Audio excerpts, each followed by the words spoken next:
Hi ಎಲ್ಲರಿಗೂ ನಮಸ್ಕಾರ. ಇವತ್ತಿನ ವಿಡಿಯೋದಲ್ಲಿ ನಾನು ರವೆ ರೊಟ್ಟಿ ಮಾಡ್ಕೊಳ್ತಾ ಇದ್ದೀನಿ, ಮಸಾಲೆ ರೊಟ್ಟಿಗೆ.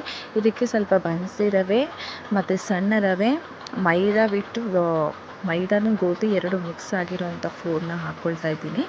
ಇದೆಲ್ಲ ಹಾಕಿ ಸಣ್ಣದಾಗಿ ಹೆಚ್ಚಿಟ್ಕೊಂಡಿರೋವಂಥ ಈರುಳ್ಳಿ, ಹಸಿಮೆಣಸಿನ್ಕಾಯಿ, ಕರಿಬೇವು, ಕೊತ್ತಂಬರಿ ಸೊಪ್ಪು ಇರಲಿಲ್ಲ, ನಾನು ಆಪ್ಷನಲ್ ಆಗಿ ಇಟ್ಕೊಂಡೆ, ಹಾಕ್ಕೊಂಡಿಲ್ಲ. ಇದೆಲ್ಲ ಹಾಕ್ಕೊಂಡು ಚೆನ್ನಾಗಿ ಮಿಕ್ಸ್ ಮಾಡ್ಕೋಬೇಕು. ಎಷ್ಟು ಹದವಾಗಿ ನೀರು ಬೇಕೋ ಅಷ್ಟು ಹದವಾಗಿ ಹಾಕ್ಕೊಂಡು ಮಿಕ್ಸ್ ಮಾಡ್ಕೊಳ್ಬೇಕು. ಯಾರಿಗೆಲ್ಲ ಈ ರೊಟ್ಟಿ ತಿನ್ನುವಾಗ ನಮ್ಮ ಸ್ಕೂಲ್ ಡೇಸ್ ನೆನಪಾಗುತ್ತೆ. ನಮಗಂತೂ ನಮ್ಮಮ್ಮ ಸ್ಯಾಟರ್ಡೆ ಟೈಮು ಲಂಚ್ ಬಾಕ್ಸ್ ಇರ್ತಾ ಇರಲಿಲ್ಲ. ಆ ಟೈಮಲ್ಲಿ ಮಾರ್ನಿಂಗು ರೊಟ್ಟಿ ತಿನ್ನಿಸಿ ಕಳಿಸ್ಬಿಡ್ತಾಯಿದ್ರು, ಬೇಗ ಆಗುತ್ತೆ ಹಿಂಗೆ ಕಡಿಯೋದು ಅಂತ.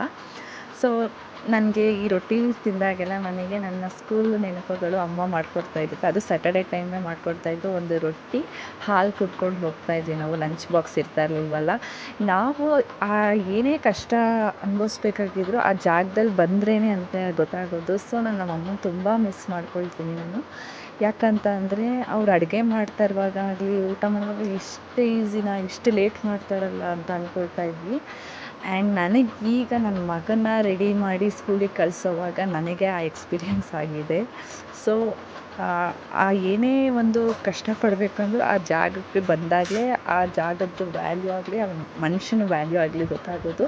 ನನಗೆ ಅದು ಮದುವೆ ಆದಮೇಲೆ ನನ್ನ ಮಗು ಆದಮೇಲೆ ಇವಾಗ ನನಗೆ ತುಂಬ ಅರ್ಥ ಆಗಿದೆ. ನನ್ನ ಅಮ್ಮನ ತುಂಬಾ ಮಿಸ್ ಮಾಡ್ಕೊಳ್ತಾ ಇದ್ದೀನಿ ನಾನು. ಯಾರನ್ನೇ ಆಗಲಿ ಸಡನ್ನಾಗಿ ಜಡ್ಜ್ ಮಾಡೋಕ್ಕೆ ಹೋಗಬೇಡಿ. ಯಾಕಂದರೆ ಆ ಜಾಗ, ಆ ಸಿಚುವೇಶನ್ ನಮಗೆ ಬಂದೇ ಬರುತ್ತೆ. ಯಾವಾಗಾದರೂ ಒಂದು ಸಲ ಬಂದೇ ಬರುತ್ತೆ. ಹಾಗಾಗಿ ಸಣ್ಣ ವಿಷಯ ಆಗಲಿ, ದೊಡ್ಡ ವಿಷಯ ಆಗಲಿ ಜಡ್ಜ್ಮೆಂಟ್ ಮಾತ್ರ ಮಾಡೋಕ್ಕೆ ಹೋಗಬೇಡಿ. ಆ್ಯಂಡ್ ಫೈನಲಿ ಪೂಜೆ ಎಲ್ಲ ಮಾರ್ನಿಂಗೇ ಮುಗಿಸ್ಕೊಂಡು ನನ್ನ ಮಗನ ಸ್ಕೂಲಿಗೆ ಬಿಟ್ಟು ಬಂದು ಟಿಫನ್ ಮಾಡಿಕೊಂಡೆ. ಐ ಹೋಪ್ ಈ ವಿಡಿಯೋ ಇಷ್ಟ ಆಗಿದೆ ಅನ್ಕೋತೀನಿ. Thank you all. ಸಬ್ಸ್ಕ್ರೈಬ್ ಮಾಡ್ಕೊಳ್ಳೋದು ಮಾತ್ರ ಮರಿಬೇಡಿ.